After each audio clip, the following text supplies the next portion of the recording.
All right, guys. Hey, guys. God bless you. Welcome. This is it. 4321. Listen, I have a little video I need to do with Zach and Corey as witnesses because there's something very interesting going on. It's also heartbreaking. It truly is. It's one of those things that just hurts your heart. But I have to be a good pastor, and I have to talk to you about what's going on. I have to, and and also speak the truth in love. And that's what I'm trying to do. Let me tell you what this is going to revolve around.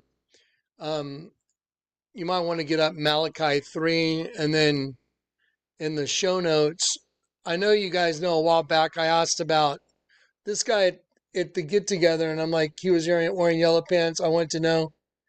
He had plastic bags on his feet in that cold weather, and I found out about that.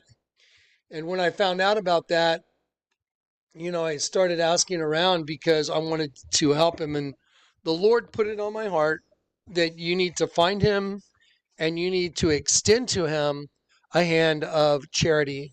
Be charitable, see what he needs. Like the Bible says, if you see your brother, and he's cold or needs to eat, and you say, stay warm and eat well, then where's the love of God in you? You don't have the love of God in you if you don't do something to try and help. So I went out on YouTube and I'm like, hey, does anybody know who this guy is from the get together? And some people got back to me and said, yeah, and I found out who he was. I was able to get a hold of him in emails and stuff. And then I reached out to see what I could do to try and help him. And Corey and Zach have been around. These guys see my dailies, so they know what I do. And I talked to him about, the things I got going on. So anyway, I reached out to him and some of his story wasn't quite adding up. And then I heard very clearly in my spirit, you need to like reach out to him and extend like your help to see what he needs. And I'm like, okay. And even though some of the stuff wasn't adding up in the emails and on our phone conversations, I started getting like that discerning feeling like, well, wait a minute. Okay, Lord, this is not adding up what he said, and what he said here wasn't adding up. Now, Corey's here. Was I bouncing this off you? Oh yeah, and going to the Bible and being very prayerful. Yeah, and I was just asking the Lord, so what is it you want me to do to help this guy exactly? So I sent him $1,000, and I said, well, Justin, how about this?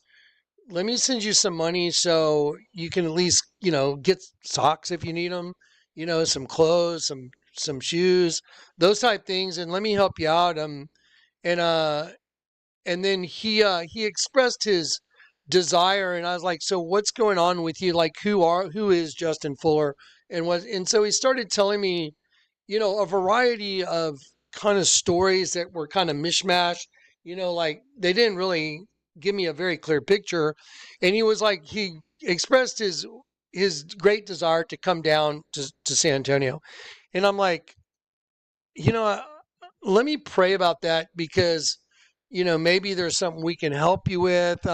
I know Dave and Susie and Eric, those guys are all handicapped and they need help. And I didn't know whether or not Justin just needed a roof over his head and a place just to feel secure, like food and roof over your head. And those guys have two vehicles and you would have a way to get around and, just kind of take the pressure of life off.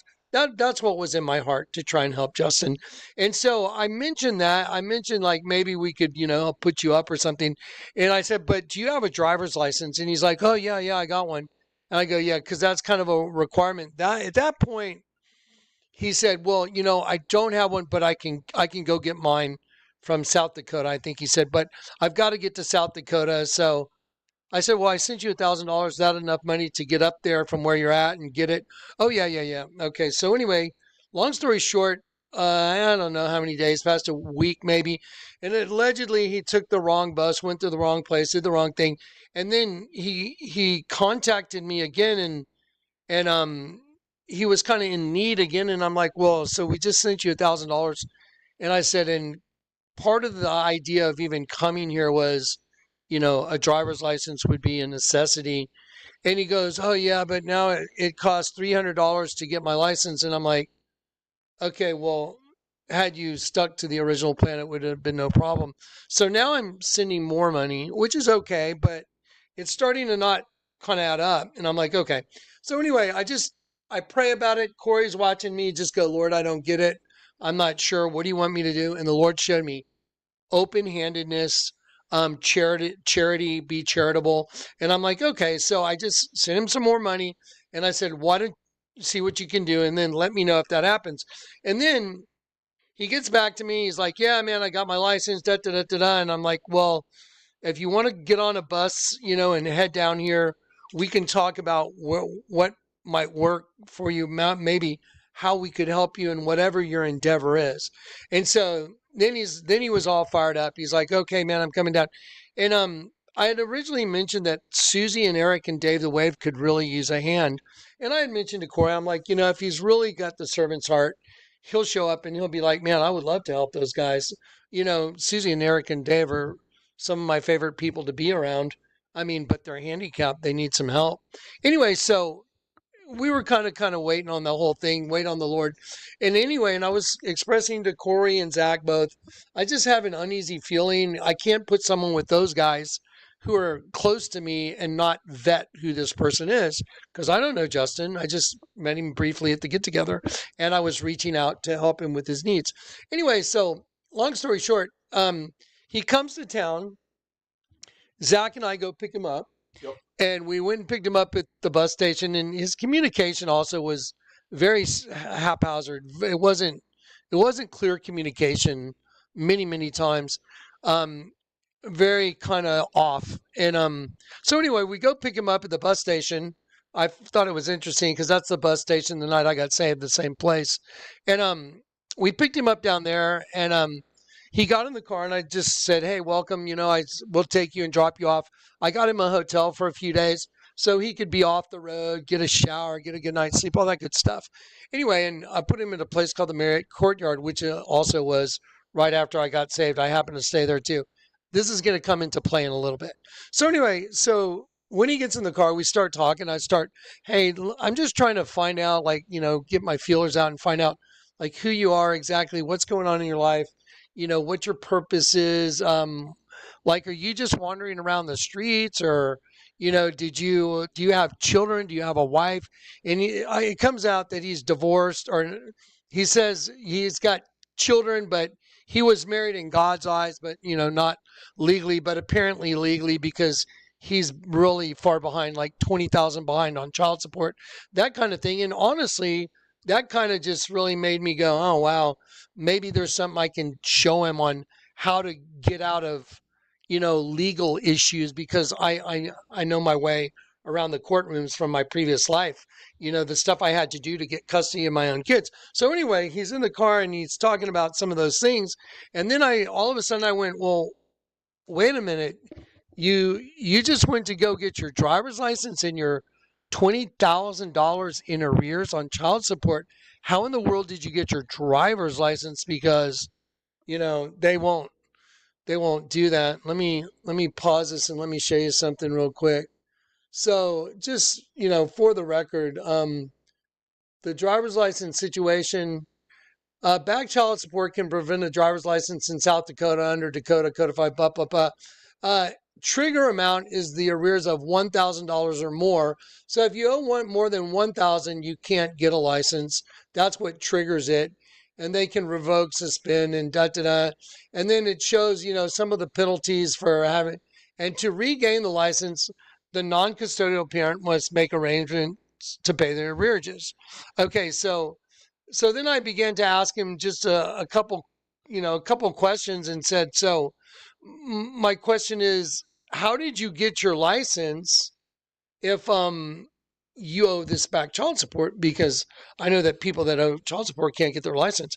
And he said, oh, well, I had a friend of mine, a friend of mine helped me do this, change address or whatever. And I don't remember if he said it in front of you or in front of Corey, but was it in front of you that he said he had him change the address? Yeah. That was in front of you. Okay, so in front of Zach in the car, he said, well, let's just put it this way. I had to be really crafty. Right. Yeah. the night that we picked him up, he's like, "Yeah, I had to be real crafty to get my license. Let's just leave it at that." And it was like already past midnight. So the next day, Johnny and Corey went and got him and went to lunch, and that's when they Yeah, heard. there you go. So anyway, with Zach and on the way to the hotel, he's like, "Yeah, I had to be really crafty." I'm like, and I looked at Zach like, "Yeah, we'll put that on the visor." So the next day, Corey and I go meet him for lunch, and we go take him out, and we're just sitting outside eating lunch and letting him talk. And as as we're walking and talking to this place where we're just gonna get some food, he's saying, "Oh yeah, I had to have this friend of mine in another state, and they took a legal document and they changed the address, and then they forged the document, and then I used that document." I'm like, and I'm sitting there going, WTF, dude, you're freaking committing felonies in order to get a license so you can come down here. And then I'm thinking, well, what would be the purpose of committing felonious, fraudulent paperwork, federal paperwork problems, with the feds in order to get your license to come down here? And so I'm kind of looking at Corey out of the side of my eye there, going like, okay, this is not adding up now. So we sit down for lunch, and I'm like, well, so what is your plan? What do you see yourself doing? I mean, we have Susie and Eric and Dave that need help, and that was kind of the reason. If you wanted a place to stay, like a roof over your head, food, you wouldn't have to worry about it. He's like, yeah, no, I really don't want to. He expressed his distaste in wanting to take care of anyone. He wanted to be out ministering to the homeless. Does that sound right? Yep. Okay. And so I'm like, okay, so that's what. So you don't want to help Susie and Eric and Dave, but you went and got your driver's license and you forged documents and went to another state and had a friend of yours that was really good at forging documents apparently help you out, and then you got your license. And I asked to see the license, and I looked at a brand new license, and it said I think it was issued on like 326. 326, yeah. Issued on 326, I think in South Dakota, right? Anyway, so I was like, okay, so you do have a license. And so he's sitting there just kind of telling us that he did, some illegal line crafty things to get that license. And then it occurs to me while we're sitting there, I'm like, well, let me ask you, what is your goal? What do you want? Why did you want to come all the way to San Antonio? And you got your license in order to do so. It's like, well, to like hang out with you guys, and like to be with you guys, like in our house. He made it like move in with you guys, and back you guys up, and tell you my story. And at that point, I was like, that's not going to happen. Yep. And And then his demeanor changed, dropped his head, and but Jay was spelling out all the things. He's repeating everything that he's telling us, but the one thing that he never did is he didn't own any of it. yeah, so and I questioned. I'm like, well, wait a minute. So you're using illegal means to obtain a license that you're not entitled to have because of your child support. But he would not. He would not. Acquiesce and say, yeah, you know what, that's wrong. He just kept trying to glaze it over and push it off to the side. I'm like, you know what? Red flags are just flying up the pole now, one after another after another. And I'm like, okay, well, lay out your plan. Tell me what your plan is. And so, he really couldn't do. He started talking about turning plastic into gasoline. Yes.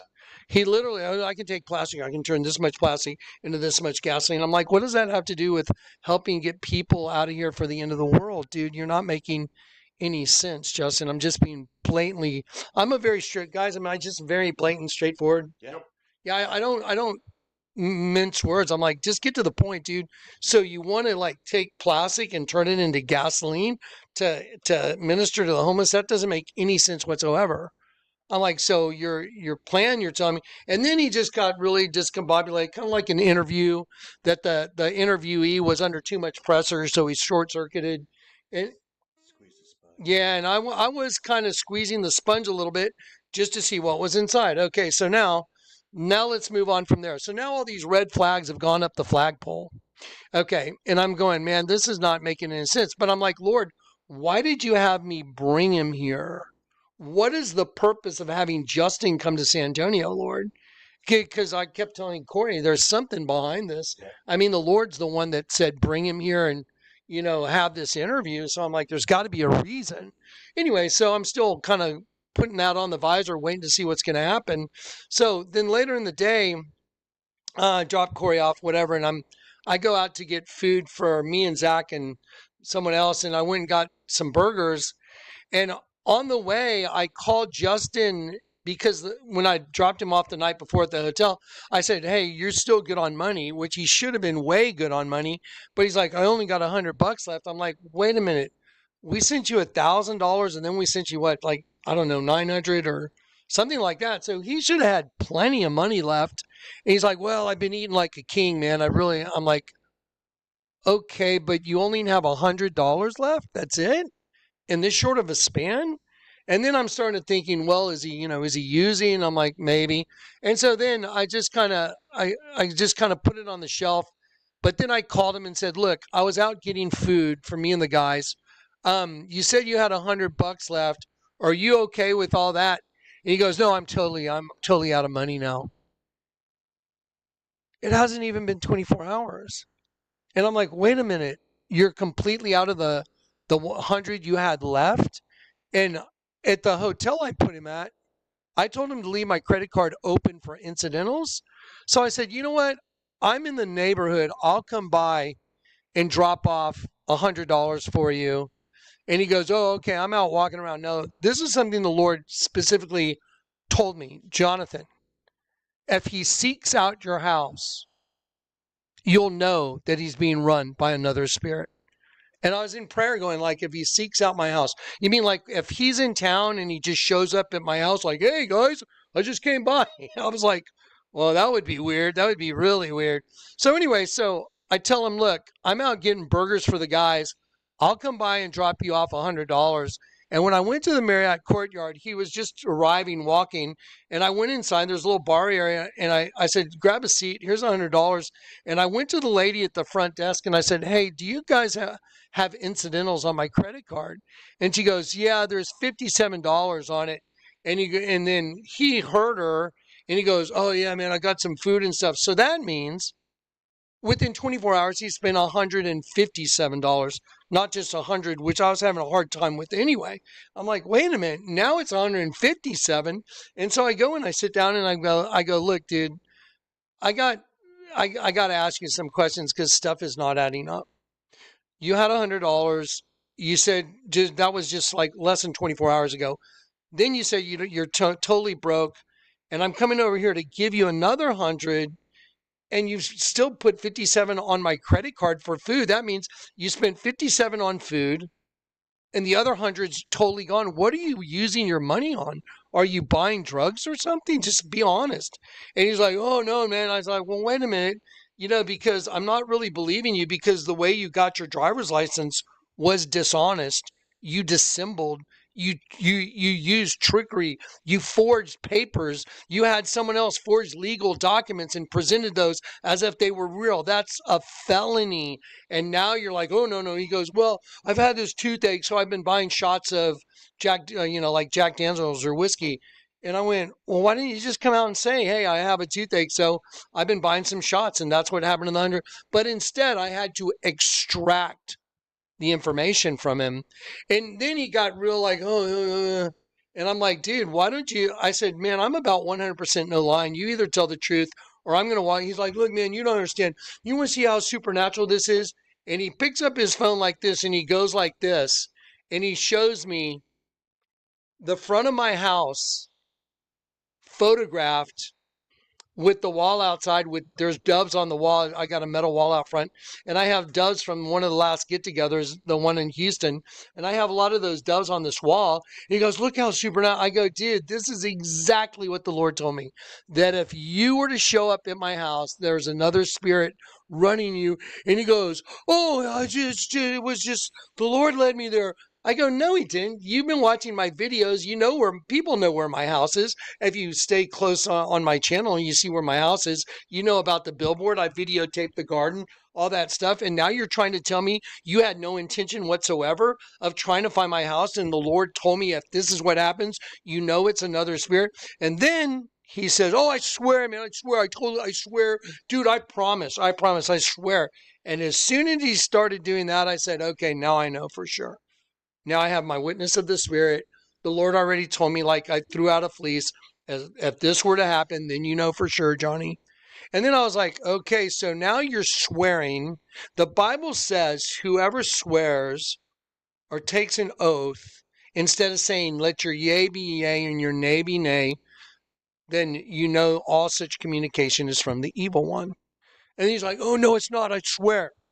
I go, "You're doing it again. You're swearing. You're sitting here trying to convince me, which I know is the Lord already told me."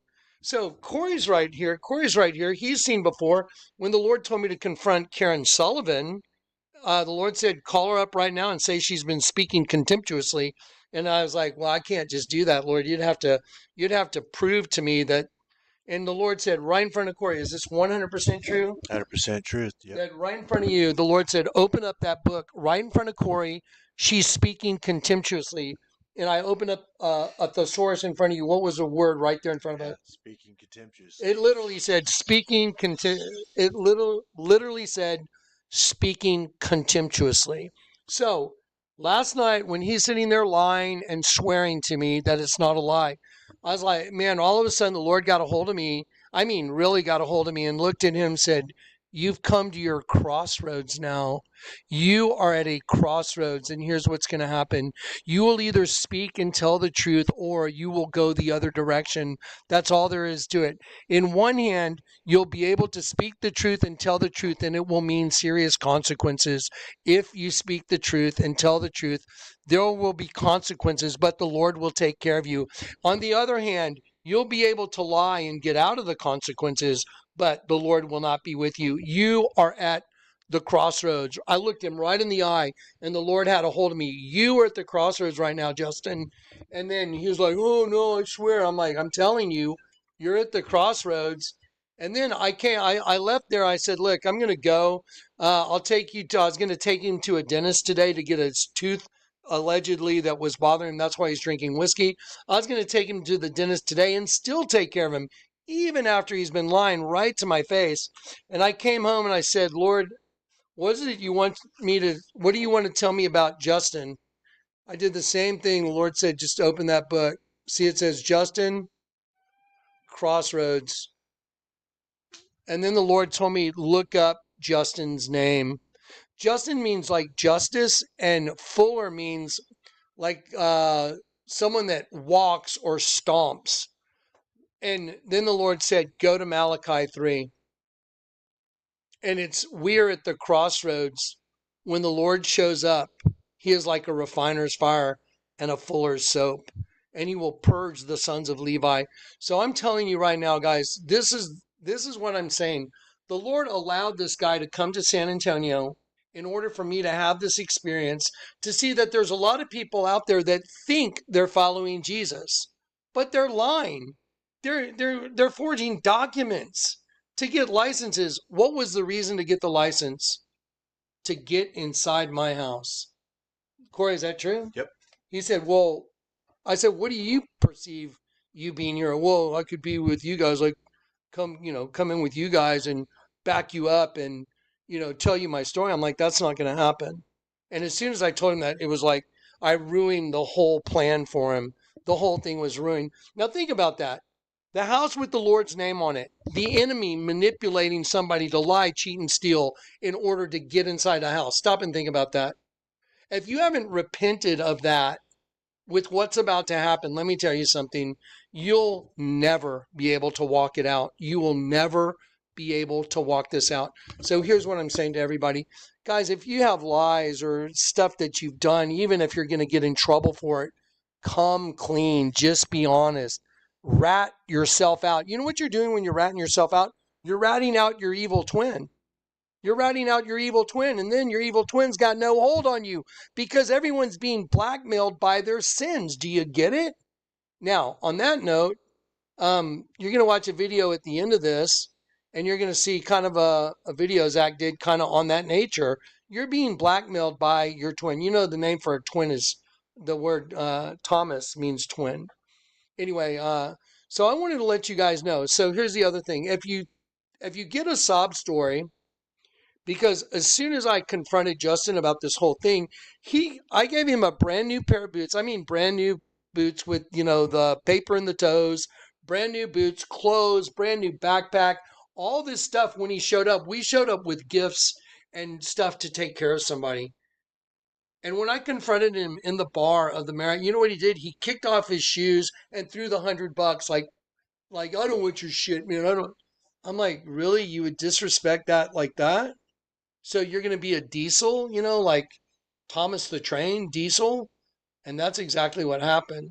So now I want everyone to know that if he reaches out to you, I've told you everything, but the Lord used him to show me not just Justin, we are at a crossroads now. The whole world is at a crossroad right now. And so I'm letting you know. That's what he used him for. No different than using Karen and Kathy Sullivan back during the days of the ark to show me parthenogenesis. Twin female, both of them pure. Kathy means pure, Karen means pure, Sullivan means dark-eyed one, pure, dark-eyed one. And he had to show me parthenogenesis somehow, and he used them as a physical example. In this instance, he used Justin to show me we are at the crossroads. And if Justin, if you're watching this, I love you in Christ, buddy. Please listen to me. I still tried to help you even after you lied to my face. And I was willing to help you. But then Justin just quit answering his phone. He just ran off. He just disappeared. We had given him another $1,000 in order to help him with whatever he needed. And instead of having any backbone whatsoever, he quit answering his phone and ran off like a little tantrum, some kid throwing a tantrum because he got caught lying. Okay. Now, I know this is a little bit of an uncomfortable video, but you guys need to know what's going on. Otherwise, I'm not being fair to any of you. So if Justin calls you or says, hey, could you help me out? Just know that this is the situation. Now, there's a couple more curious things I think that you might want to see also. If you go to his Facebook page or if you go to my folders, if you go to the show note folders, I put in here some stuff that just makes things a little more obvious. He said he was carrying a flag with him, and the name of the flag is called the Innocents. He calls it the Innocents. He walks around and it says joy, J-O-Y, and that's the head of like a man coming up from below. You notice how he's running up an incline? What's coming up from below? Well, let me show you something else that's very curious. These are his own photos. So what do you know about the sigil of Baphomet on one arm and a right side up star on the other? Wow, Justin, now you're manifesting exactly what I show everybody. And he's sitting in front of this statue of whoever this black man is. Maybe some of you guys can figure it out who it is. But anyway, that's him. And that's what's going on. And he wasn't man enough to stay there and answer to the questions and to admit. And again, in front of Corey, did he admit anything? Zero. Even when he was completely caught. He denied. Even when he's sitting there swearing, oh, I swear. Even with the Bible against him. Okay, now this was not my most fun video to do, but I need to let you guys know. That's what's going on. I'm going to change the tempo and we're going to throw Zach's video on the end of this. All right, guys, peace and grace. That's it. Anything you want to add? Not for me. I'm all No, good. you Love good? guys. Yeah, that's it. Just heads up, guys, because here in the end of the world, remember, deceit is the number one. Deceit. The lying is the language of Satan, guys. Period. Remember the lady across the street at the get-together? She opened her mouth in 1 second and said, oh, you're a cult leader. And I got out of the car and said, okay, you're standing in front of my car calling me a cult leader and your name is what? And I had my camera on. What's the first thing she said? I know I never said that. I never did any of that. I'm like, that just proved you're a child of Satan. So here's the thing. When people lie to you, you can't believe anything they say anymore. Period. That's it. So anyway, putting a period there. All right, guys, peace and grace. Kind of loud music video incoming.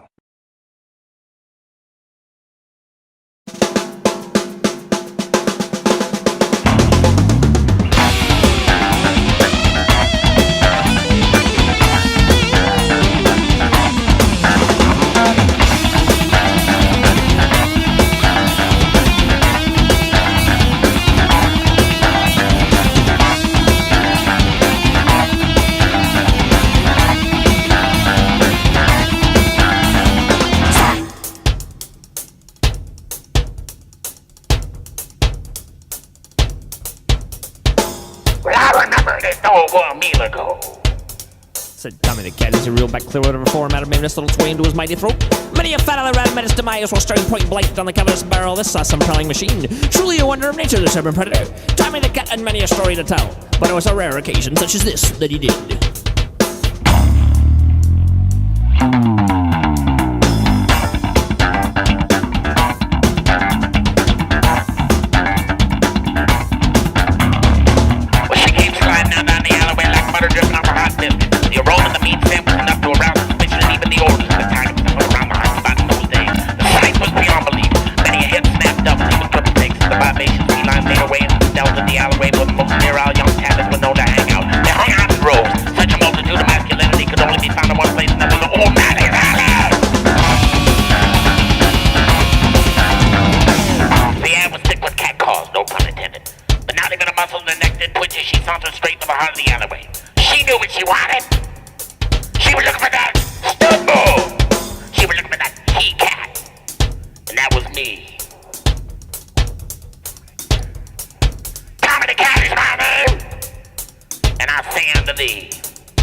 Do you wanna lay down with me? Say, do you wanna lay down by my side? Do you wanna lay down with me? Say, do you wanna lay down with me? Say, do you wanna lay down by my side? Do you wanna lay down with me? Say,